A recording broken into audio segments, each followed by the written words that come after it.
Hello and welcome to this edition of FYI Weekly, your official source for the latest news and information from the city of Greensboro. The Greensboro Planning Board will hold a public hearing to receive comments regarding the adoption of a new comprehensive plan, GSO 2040. This will take place during the board's meeting on Wednesday, March 18th at 4 p.m.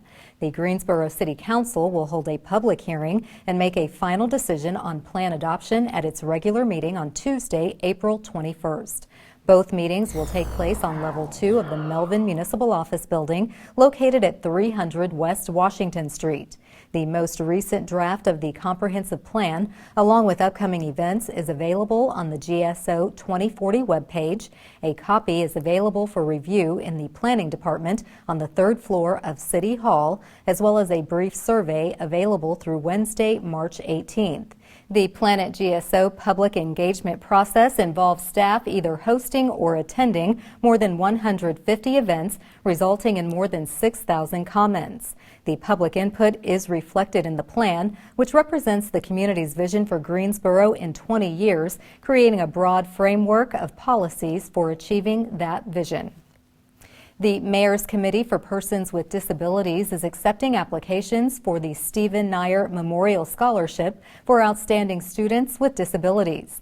The deadline to submit nominations is Thursday, April 30th. Nominations can be submitted online on the city's website. This year, the committee will award at least one scholarship in the amount of $750. This will be presented to a high school senior with disabilities who will be enrolling in continuing education such as a trade school, community college, or four-year college or university. The Mayor's Committee for Persons with Disabilities is a nonprofit coalition of businesses, human services agencies, and individuals of all abilities with the mission to create a barrier-free community. The scholarship is named in memory of Stephen Nyer, former executive director of Lifespan Incorporated, longtime member of the Mayor's Committee, and community advocate for persons with disabilities. For more information or to nominate a student, please visit the city's website. The Greensboro Public Library is hosting a traveling exhibit called American Democracy, featuring artifacts from the Smithsonian and many other organizations. This exhibit explores the challenges and triumphs generations of Americans encountered as they sought to create a government based on the sovereignty of the people. American Democracy sheds light on the history of citizen participation, debate, and compromise from the nation's formation to today. American Democracy, A Great Leap of Faith, was developed by the National Museum of American History and adapted for travel by the Smithsonian Institution Traveling Exhibition Service. The Greensboro History Museum, a Smithsonian affiliate, is the only Southeast location to view the exhibit, and it will be in Greensboro through March 29th. American Democracy launches the Greensboro History Museum's Project Democracy 2020 initiative, exploring the history of American democracy and its best tool, the vote. The Greensboro History Museum is located downtown. Admission is free. For more information, visit the museum's website. In an effort to help each of us improve our quality of life, the city has partnered with Cone Health for a series of brief and informative videos designed to inspire you to make better choices when it comes to healthy living. Let's check in with our friends at Cone Health for today's news for your health. Hi, my name is Dr. Kate Tabori, and I'm with LeBauer Primary Care at MedCenter High Point, and today we're going to talk about ways to prevent the cold and flu. So why don't you join me?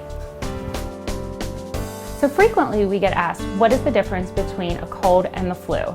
They're both viral illnesses. However, a cold is the less severe of the two, typically with a runny nose, maybe a sore throat, some cough and congestion, whereas the flu is on the more severe end of the spectrum, typically with fevers, severe body aches, and you can tell exactly the time when your flu started because it's a sudden onset. So other important information you need heading into the cold and flu season to keep your family and yourself healthy are how to prevent getting colds and flus. So the most important thing you and your family can do is get the flu shot. That means everyone over 6 years old and who doesn't have a contraindication, and I mean allergy, should be getting the flu shot. Sorry, that's you. Other things you need to do are hand washing, good old-fashioned soap and water. They recommend doing it for 20 seconds or as long as it takes to sing happy birthday. I'll spare you. But it is important because that effectively kills the virus. The other things you can certainly do are making sure you are getting plenty of sleep because that keeps your immune system healthy, lots of fruits and vegetables, plenty of water, and regular exercise is also a good boost to the immune system. Other things you can do are already provided for you in the community. When grocery shopping or shopping at one of the large chains, use one of the hand sanitizers to clean your cart because if someone before you and then touches, shops, guess who's going to be the beneficiary of those germs? You are. So, what you need to do, flu shot for everyone, make sure you're getting plenty of sleep, fruits and vegetables, regular exercise, lots of water, wash your hands, and make sure you use those wipes when available. Other thing is, make sure you carry your own pen. You'd be surprised how dirty those things are. A simple way to keep you and your family healthy is how you cover your cough or sneeze.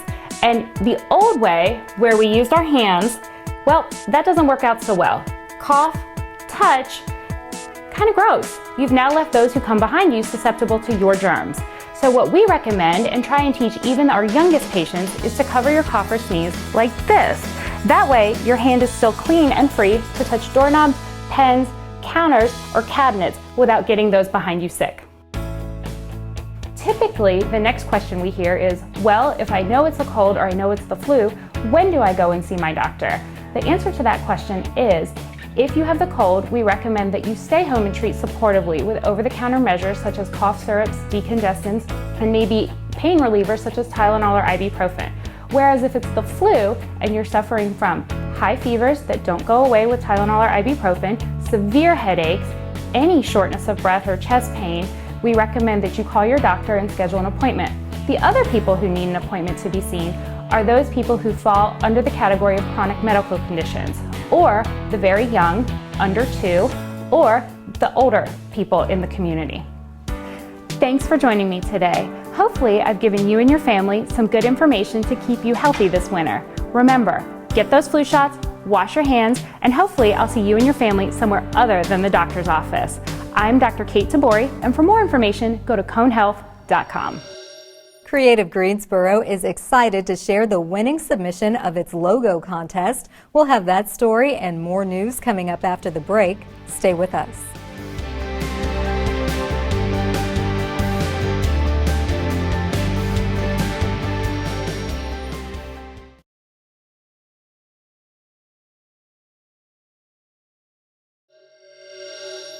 Welcome back to FYI Weekly. Creative Greensboro, the city's new Office of Arts and Culture, has chosen a logo designed by Brian Davis, a local designer and painter, to represent the office. 11 other artists made the finals. The winning logo and finalist images will be on display in the Greensboro Cultural Center atrium, located at 200 North Davie Street. These will be on display through March.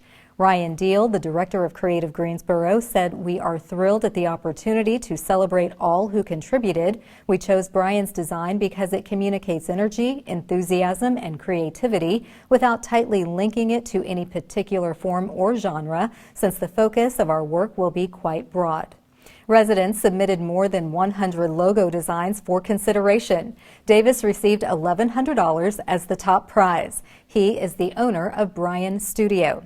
Davis creates interior and exterior 2D and 3D mural displays and scenery construction, digital and print media, and fine art creation and sales. In other Creative Greensboro news, the Office of Arts and Culture is partnering with UNC's Thomas S. Keenan Institute for the Arts. A paid 6-month public art fellowship will be available beginning in May. The complete fellowship description and application are available online. The deadline to apply is Friday, April 3rd. The Creative Catalyst Fellow in Public Art will support the development of a coordinated inventory of public artwork in Greensboro and opportunities to increase public awareness of and engagement with the collection. This part-time position will last approximately 6 months and require approximately 20 hours per week of dedicated work by the fellow. This fellowship position is part of the Keenan Institute's Creative Catalyst program, with additional financial support from the Emily Hall Tremaine Foundation. Creative Catalyst Fellows will gain access to year-long educational and community building opportunities, including an online certificate program, mentoring, and networking, as well as participation in the annual Artivate and Artists Thrive Summits. The city will host free golf clinics for veterans as part of a partnership between Greensboro Adaptive and Inclusive Recreation and PGA Hope. Space is limited and the registration deadline is Wednesday, April 1st. The clinics will be held Fridays, April 17th through May 15th from 1 p.m. to 3 p.m. at Rick Murphy Golf Academy. An informational meeting about the clinics will take place at 1 p.m. on Friday, April 3rd. This PGA Hope program is designed to teach military veterans of any ability adaptive techniques to either introduce them to the game or to get them back on the golf course. These sessions are taught by PGA pros. The season will end with a trip to Top Golf in Charlotte. Rick Murphy Golf Academy is located at 1317 Pleasant Ridge Road. For more information or to register, call 336-373-2626. This is an exciting time for Say Yes Guilford. The nonprofit agency provides scholarships to Guilford County students. Coming up after the break, we'll tell you how much money has been awarded and how students can apply. Stay with us.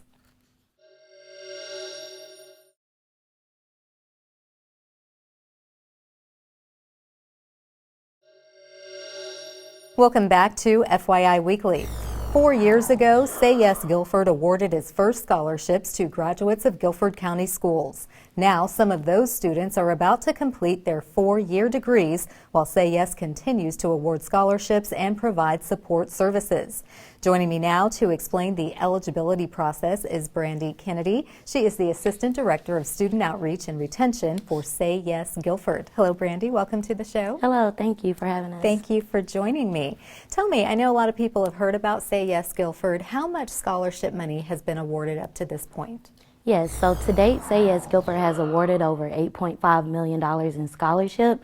And when you include our Say Yes National Higher Education Compact, which includes our private colleges, we've awarded over $20 million in leverage. Wow, that is impressive. And I know that's helped a lot of students, a lot of families.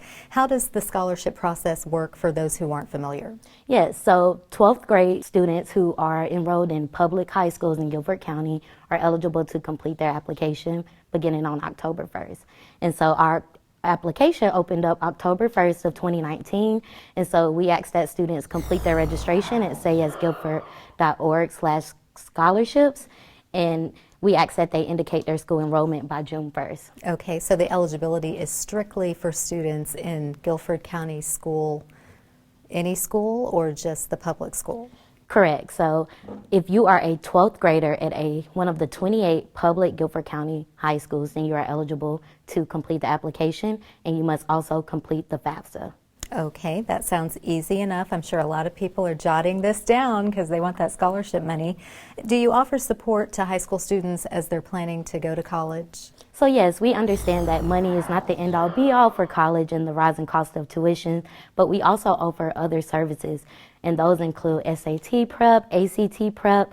We have events within the community that collaborate with Guilford County schools to promote a college-ready mentality and to ensure that our students are not only matriculated into college, but are college-ready. Okay, that's excellent, because I think it's important to not just try to get them financially through the process, but they need to feel prepared of what's going to happen once they get on campus. Now, of course, the coronavirus has been the talk of the town in every city across this country. You have a lot of events that are specifically geared towards getting students out and getting them signed up for some of these things that you've mentioned. Is the virus affecting any of your events? So yes, it will be. We have been sending out communication as well as information on our social media at Say Yes Guilford, but Say Yes will continue to mirror the city, county, and Guilford County school directions regarding the coronavirus. And we have canceled all March events to ensure the safety of our students and staff, and we are taking a look and monitoring at April events. Okay, well, we will keep up to date with you as well as all the other agencies across the city. Before we go, tell me, why is it that Say Yes Guilford is so near and dear to your heart? Yes, so as a former college advisor with the Carolina College Advising Corps, and as well as a graduate student, I really understand the struggles and the barriers that students have, not only in applying to college, but in funding their education. And so I think that SAYS is important to me because I am passionate about not only ensuring students have access to college, but ensuring that they are retained at these institutions and persist. Wonderful. Well, thank you, Brandy, for the work you do. Congratulations on all the scholarships that have already been awarded. And we thank you for getting us through the eligibility process. I'm sure you have some parents who are watching or even students who are looking forward to the next round. And we do hope that you'll come back and let us know other great things taking place through Say Yes Guilford. Yes, thank you for having us, Thank Carla. you. Stay tuned for some useful information about Greensboro as we tell you something about the city. That's coming up after the break. Stay with us.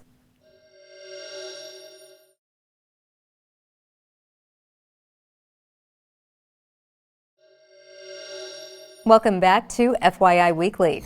One way to stay informed about decisions that impact our city is by attending or tuning in to City Council meetings at 5:30 p.m. on the first and third Tuesday of the month. The fourth Tuesday is reserved for a meeting as needed. The Greensboro City Council meetings are open to the public, but if you cannot make it to City Hall, we broadcast the meetings right here on GTN. The meetings are also streamed live on the city's website and on Roku. City Council meetings take place on Level 2 of the Melvin Municipal Office Building located at 300 West Washington Street. To review the council meeting schedule and agendas, please visit the city's website. Here's an opportunity to learn a little something about the city. Be on the lookout. The 2020 census is on the way to your mailbox. According to NC Counts Coalition, North Carolina could lose $16,000 in federal funding over a 10-year period for each North Carolina resident who is not counted in the 2020 census. The census gives the federal government an updated snapshot of the services and facilities needed in the community and how much funding is required to maintain them. The census also determines the number of seats in the U.S. House of Representatives and electoral college votes for each state. All Greensboro residents should participate regardless of age, race, or citizenship status. There are 3 easy ways to complete the census. You will be asked to complete the census questionnaire either online, over the phone, or on paper. From March 12th through March 20th, the majority of Guilford County households will receive a postcard invitation to respond online to the 2020 census. If you haven't done so by the second week of April, you will be sent a reminder letter and a paper census questionnaire to return in the mail. For more information about the census, please visit the city's website.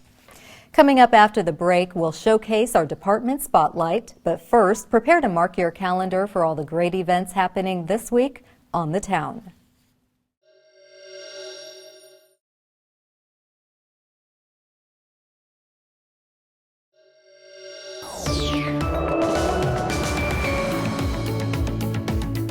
Hey, this is Lana. There's a lot of exciting things happening this weekend, so let's get started. Beginning this Friday, Dance Machine ANDC Regional Dance Competition is excited to present their 20th season. The Dance Machine's Road Tour is committed to bringing you the best possible positive competition experience for each dancer, parent, and teacher. The competition will go through Sunday. Visit carolinatheater.com for more information and competition times. On Saturday, make a trip to the Greensboro History Museum for Lifted Voices, Women's History plus Folk in the Park. From 1 to 4 p.m., costumed interpreters bring history to life by sharing Greensboro stories in first person. Plus, there will be fun family activities in LeBauer Park as part of NC Folk Fest's Folk in the Park. Family area visitors can take part in activities highlighting Women's History Month and the Project Democracy 2020 initiative. For more information, visit greensborohistory.org. Also on Saturday, head over to the Dana Auditorium at Guilford College for the Greensboro Concert Band beginning at 7:30 p.m. The Greensboro Concert Band is comprised of volunteer musicians who enjoy playing good concert band literature and is open to everyone regardless of age or ability. This is a free event, but donations are appreciated.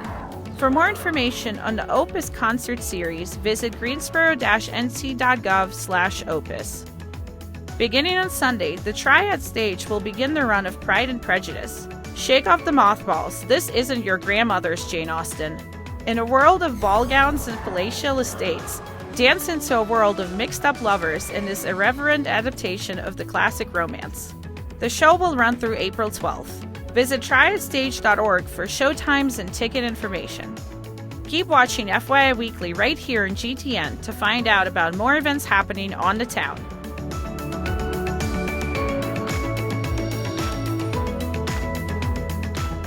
Welcome back. The City of Greensboro has more than 20 departments and several divisions committed to serving you, our residents and visitors. Let's go behind the scenes in our department spotlight. The Greensboro Fire Department is accepting applications for Camp Spark, which is a free 4-day camp. Females in grades 9 through 12 are introduced to the fire service industry in an interactive and engaging environment. Applications are due on Friday, May 15th. The camp runs from July 6th through July 9th at the Greensboro Fire Department, taking place at 1510 North Church Street. Camp Spark is designed to instill self-confidence and encourage perseverance while stressing the importance of keeping a good attitude, showing respect, and gaining knowledge. Campers will learn the value of leadership, teamwork, and firefighting basics taught by female firefighters. Camp Spark runs from 7:30 a.m. to 4 p.m. each day and includes physical training, skill stations, group activities, and lunch. For more information or to register, visit the Greensboro Fire Department website. Straight ahead on the other side of the break is this week's Way to Go GSO shout out. Stay with us.